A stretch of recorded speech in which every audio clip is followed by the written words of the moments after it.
Yup, I really wanna say, I really wanna say, really wanna say, I really wanna want. Încă de când era moda cu Germania, lumea ar fi trecut granița și cu Sania. Porm a venit Spania, Italia și tot restul lumii ne-a privit ca niște paria. Înghesuiți prin case, cu fete pe strase, cu ID-uri false și fețe dubioase. Atât de puși pe făcut bani, ca arabii puși pe făcut bombe pentru americani.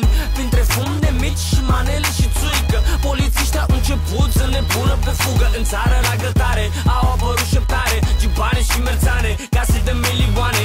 Ăștia au făcut bani pe icoane, chiar și din căutatul prin tomberoane. Mediul afacerist, la noi e foarte trist, că se face în stil maradonist.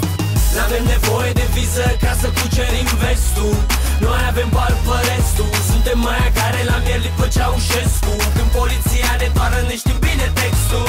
Da, da, ne știm bine textul. Da, da, ne știm bine textul. N-avem nevoie de viză ca să cucerim vestul.